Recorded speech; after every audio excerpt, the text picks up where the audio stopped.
The paths we choose are rarely as clear as they seem.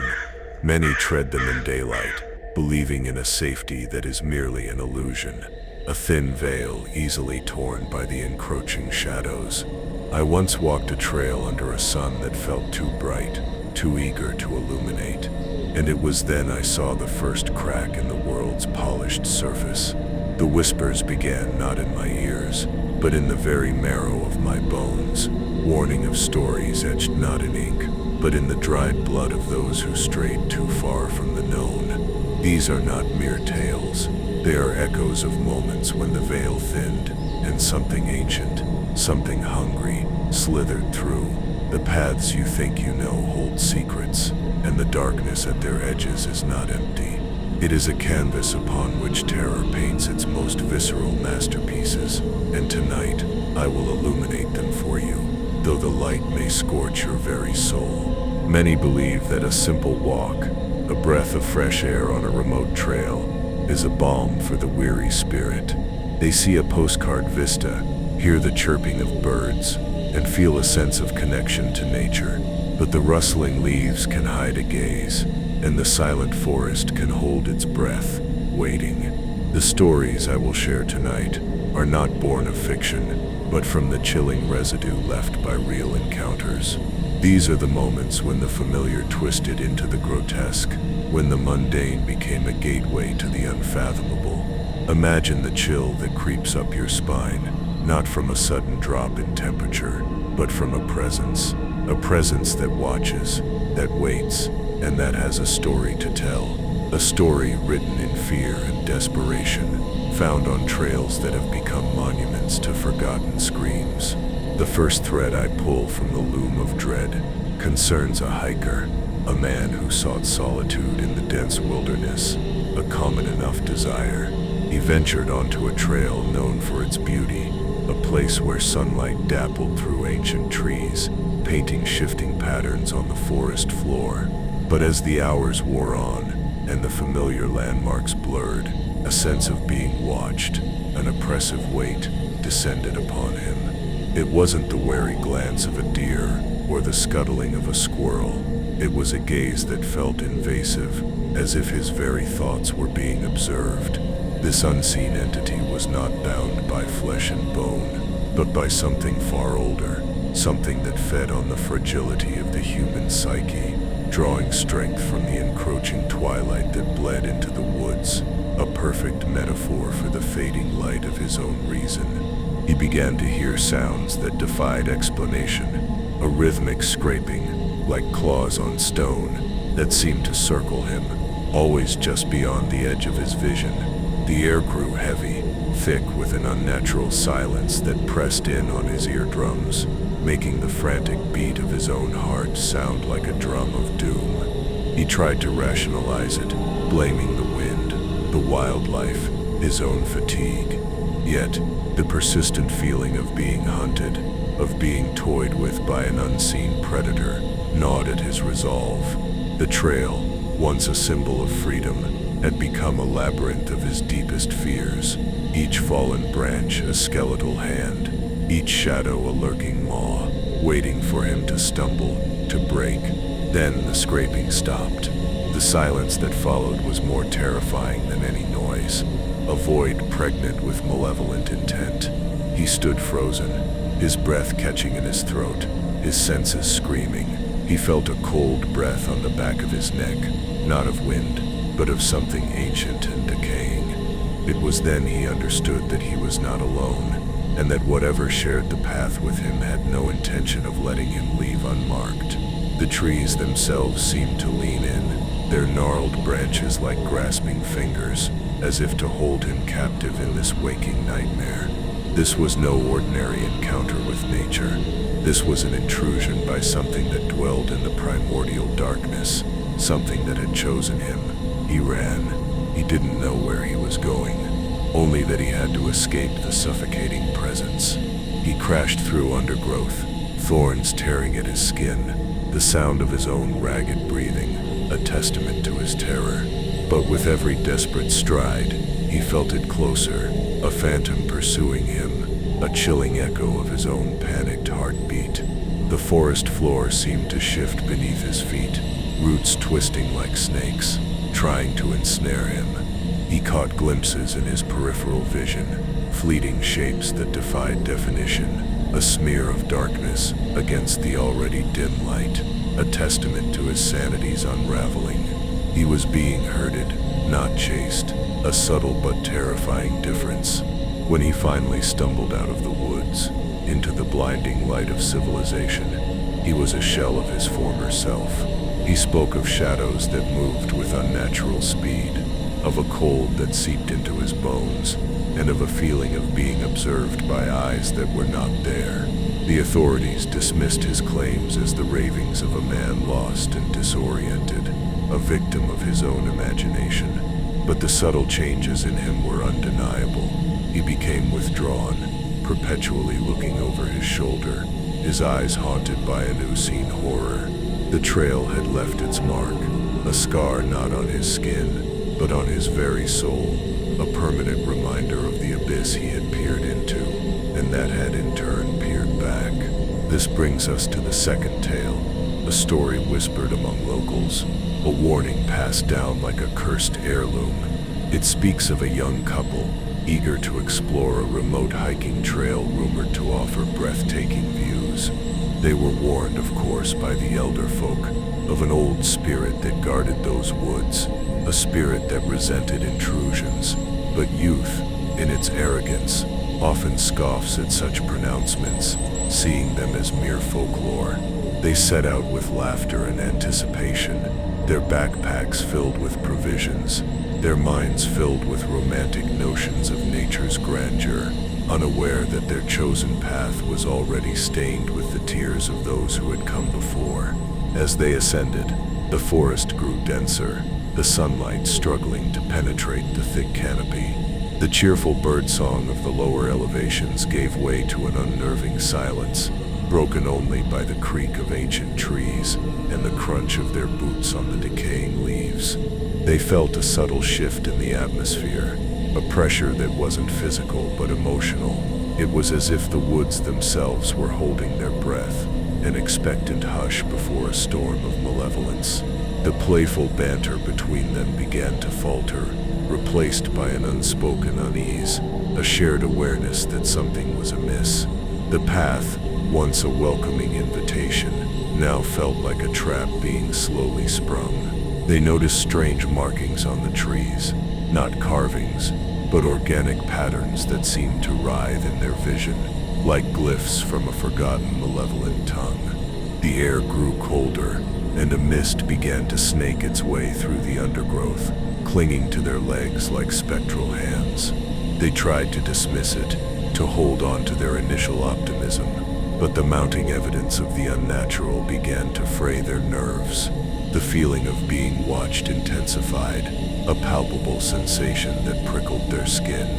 It wasn't just one pair of eyes. It felt like a chorus of unseen observers, their gaze an icy caress. Lost in the disorienting mist and the oppressive silence, they took a wrong turn. The trail vanished, replaced by an indistinguishable tangle of roots and branches. Panic began to set in, a cold dread that tightened its grip around their hearts. They called out to each other, their voices swallowed by the indifferent woods. Then, from the dense fog they heard it, a low guttural whisper, a sound that seemed to emanate from the very earth. It wasn't words, not in any human language, but a raw, primal expression of territorial rage, a warning that they had trespassed where they were not welcome. The whispers grew louder, more insistent, surrounding them like a physical entity. They felt unseen forces brushing against them, a chilling tactile sensation that sent shivers down their spines. The mist swirled, coalescing into fleeting, shadowy forms at the edge of their vision. One moment, the trees seemed to loom and twist, their branches like skeletal arms reaching out. The next, the ground seemed to tilt, as if the very earth was trying to swallow them. They were no longer hikers, they were prey, caught in a primal hunt, orchestrated by something that existed outside the realm of ordinary understanding. The once inviting woods had become a predator's lair. In their desperate attempts to find their way back, they became separated. One screamed, a sound of pure terror that was abruptly cut short. The other, alone and utterly petrified, heard the sickening crunch of something being torn asunder, followed by an unholy rasping laughter that echoed through the trees. He stumbled through the darkness, driven by a primal instinct to survive. The image of his companion's fate burned into his mind. The woods had claimed one, and were now hunting the other, the silence amplifying the horror of his solitude, the unseen presence a constant suffocating companion. He eventually found his way back, disheveled, traumatized, and babbling incoherently about a dark presence and a horrific sacrifice. His story, like so many others, was met with skepticism, but the haunted look in his eyes, the permanent tremor in his hands, told a different, more terrifying story. He never hiked again, forever haunted by the memory of the whispers and the unspeakable fate of his companion. The trail, once a place of potential beauty, had become a tomb, its silence now a monument to a pact, broken and a price paid in blood and terror. The woods keep their secrets, and sometimes they demand a toll for knowledge gained.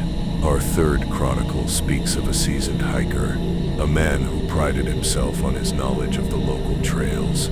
He considered himself an expert, someone who understood the moods of the forest, the subtle signs of changing weather, the habits of wildlife. He chose a lesser-known path, one that promised solitude and a challenging ascent, believing his experience would shield him from any unpleasant surprises. He dismissed the local superstitions as the fanciful tales of the uninitiated, unaware that some doors once opened can never be closed, and that true wisdom often lies in acknowledging what we do not understand. As he delved deeper, the familiar markers of his expertise began to fail him. The sun, his reliable compass, seemed to dim prematurely, casting long, distorted shadows that danced with a life of their own. The very air grew heavy, laden with a stillness that felt not peaceful, but charged with an ancient, coiled energy. He felt a subtle shift in the gravity, a disorienting sensation that made the ground feel less stable beneath his boots. It was as if the forest was subtly altering its own reality around him, a deliberate manipulation of the senses, a prelude to something far more sinister than mere disorientation. He began to hear faint, discordant music, like a broken music box playing a mournful off-key tune. It seemed to come from everywhere and nowhere at once, weaving itself into the silence and amplifying his unease. He stopped, straining to identify the source, but it eluded him, a phantom melody designed to unravel the mind. Then the trees themselves seemed to whisper, not with the wind, but with distinct sibilant sounds that echoed his own growing fear. These were not the voices of nature. They were ancient, malicious intelligences testing their power, probing the edges of his sanity. He pressed on, determined to conquer this unsettling experience, but the trail seemed to stretch on indefinitely, looping back on itself in ways that defied logic. He found himself passing the same gnarled oak tree for the third time, a symbol of his growing despair. The forest floor became a treacherous obstacle course, roots snaking out like grasping hands, rocks appearing as if from nowhere, designed to trip and ensnare him. He felt a growing sense of being planned against, not randomly encountering obstacles, but being actively thwarted by an unseen intelligence that knew his every move, his every thought. Suddenly, he saw it, a clearing bathed in an unnatural, sickly green light, where a single twisted pine stood. Around its base, arranged in a disturbing spiral, were dozens of small, crude effigies made from twigs and mud, tied together with strands of what looked like matted hair. A wave of cold washed over him, a dread so profound it stole his breath. This was not natural, this was ritualistic, a testament to something ancient and dark that had long resided in these woods, something that demanded offerings and revered these symbols of suffering. The silence here was deafening, a void where even the whispers dared not tread. He felt an intense pressure build, as if the very atmosphere was condensing around him. The crude figures seemed to shift and writhe in his vision, their twig-like limbs beckoning him closer. He knew with a certainty that chilled him to the bone that he was standing at the heart of something forbidden, a place where the veil between worlds was thin enough for entities to manifest. He felt a pull, a seductive whisper urging him to approach the pine, to touch the effigies, to become part of the cycle.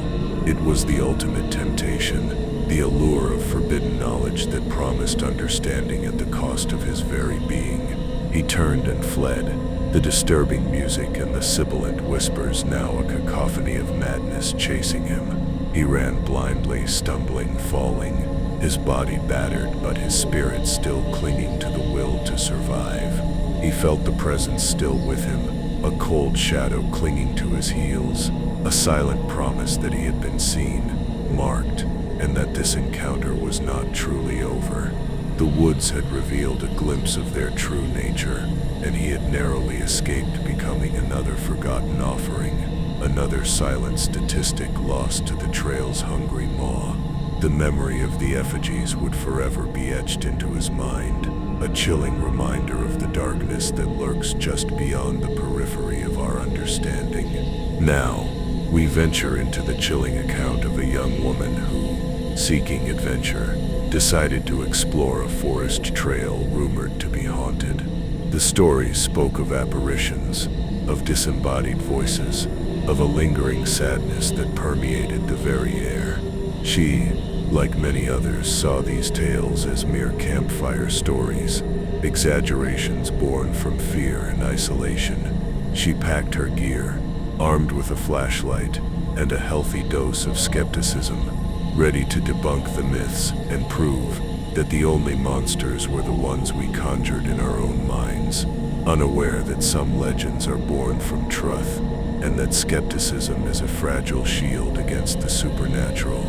As she began her hike, the usual cheerful sounds of the forest seemed muted, as if the wildlife itself was aware of the oppressive atmosphere. The path was overgrown, the trees ancient and twisted, their branches reaching out like skeletal fingers. A profound silence descended, a stillness that was not tranquil but heavy, pregnant with an unspoken dread. She felt a subtle chill, not of the air, but of a presence that brushed against her consciousness, a fleeting sensation that was both eerie and strangely alluring, a whisper of the unseen. She heard faint whispers, just at the edge of audibility, that seemed to weave through the trees. They weren't distinct words, but rather a mournful chorus, a symphony of sorrow that resonated deep within her. She paused, straining to hear, but the sounds would recede, only to return when she started walking again, as if playing a cruel game of cat and mouse with her sanity. The trail seemed to shift and change before her eyes, the familiar path becoming disorienting, leading her deeper into the heart of the oppressive woods, each step taking her further from the comforting embrace of the known. Then, she saw them, fleeting figures at the periphery of her vision, glimpses of pale faces and tattered clothing, disappearing as quickly as they appeared. They moved with an unnatural grace, almost as if gliding. She tried to convince herself it was the play of light and shadow, the trickery of an overactive imagination. But the repeated sightings, the undeniable sense of spectral presences, began to erode her disbelief. The forest seemed to hold its breath, waiting for her to acknowledge the reality of its spectral inhabitants, the echoes of past tragedies.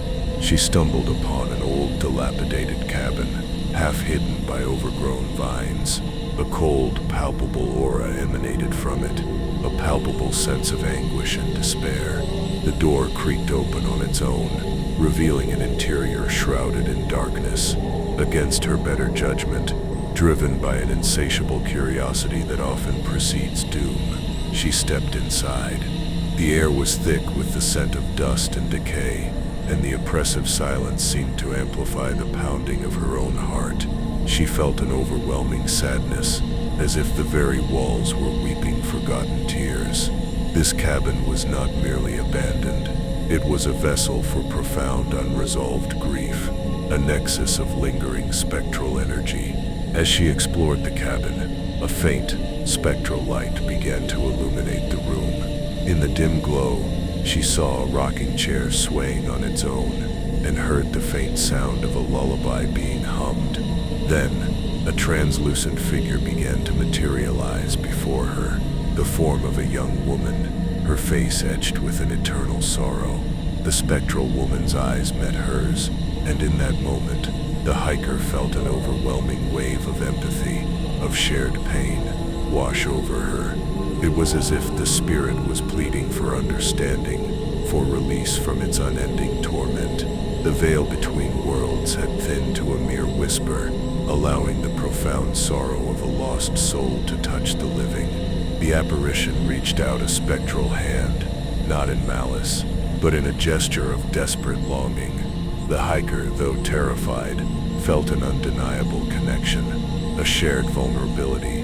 She understood that these spirits were not malevolent entities seeking to harm, but lost souls trapped in a loop of their final moments, their pain echoing through time.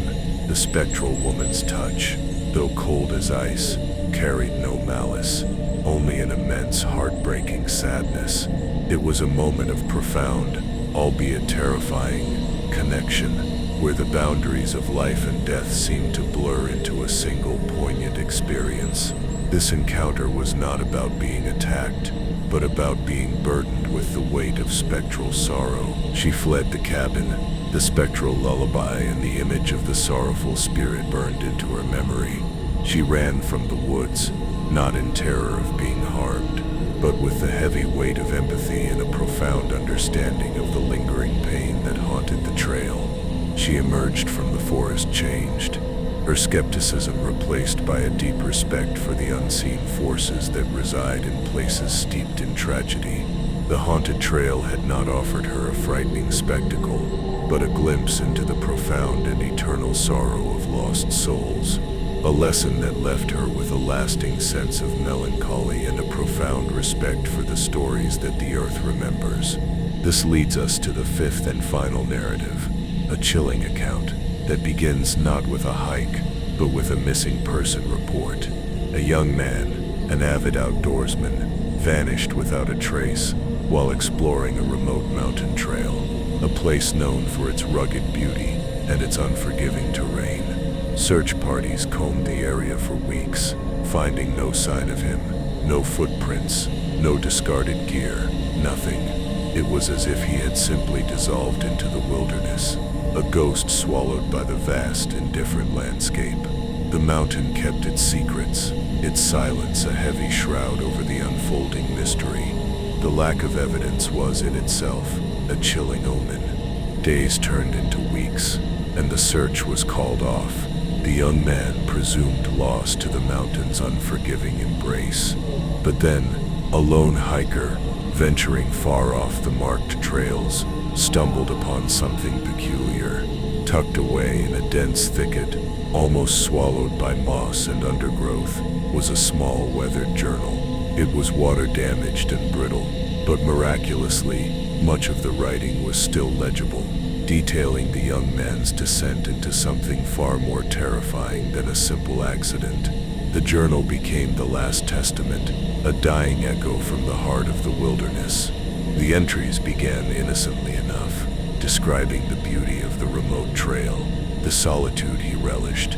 But as the days passed, a subtle shift occurred. He wrote of feeling watched, of strange rustling sounds that seemed to follow him, of an unnatural cold that clung to him even in the midday sun.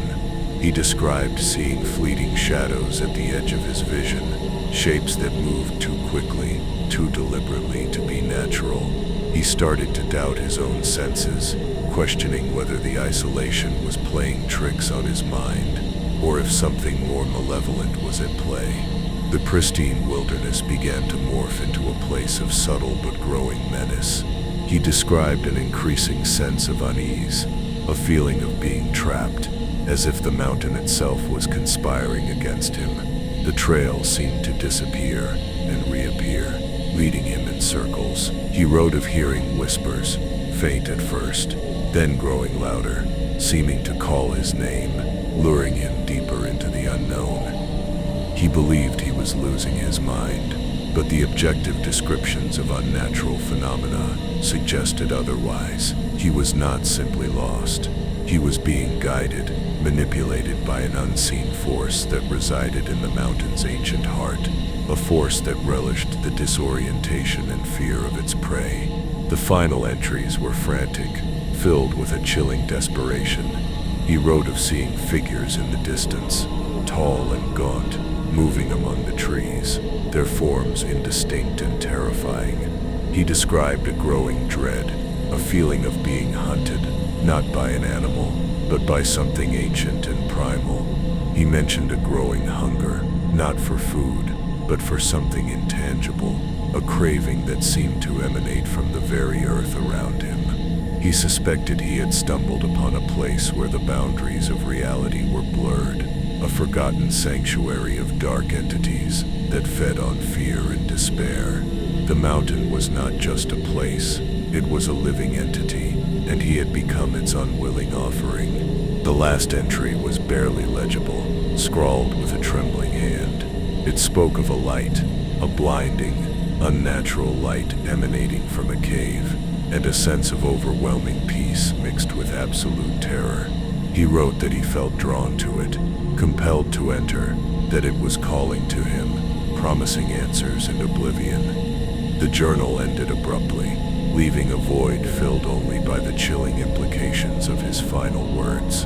He had found not an exit, but an entrance into something far beyond human comprehension, a sacrifice made willingly or unwillingly to the dark heart of the mountain. The silence of the mountain now held a new, horrifying narrative, a story of a soul consumed by the unknown. These trails, these paths that promise escape and beauty, are often gateways. They beckon with the allure of the natural world, but harbor entities that feed on the unwary, the skeptical and the lost. The rustling leaves can be the whisper of ancient malevolence. The shadows can conceal eyes that have watched for millennia, and the silence can be the expectant hush of a predator. The dried blood on forgotten trails tells tales of those who ventured too close to the edge, those who glimpsed the darkness and were consumed by it. Your own paths hold these secrets, these potential abysses. When you step onto a trail, remember these stories. Remember the unseen gazes, the disorienting whispers, the cold touch of the unknown. The wilderness is not always a sanctuary. Sometimes it is a crucible, and in those moments, when the familiar turns strange and the air grows heavy with unseen presences, you will know that you are not alone. You will feel the primal fear, the chilling realization that you have stumbled upon something ancient and hungry, something that thrives in the spaces between worlds. The paths are laid out before you, but the destination is often far darker than you can imagine. Do you feel this dark message was meant for you? Does the chill you feel now resonate with the echoes of these accounts? Share your deepest thoughts and feelings in the comments below. Let us unearth the shadows together. Every soul that joins feeds the voice that whispers from the darkness. Subscribe and become a guardian of these unsettling truths, a part of our community that dares to look into the abyss and understand the stories it tells. Together we amplify the whispers and illuminate the forgotten horrors that linger on the fringes of our reality.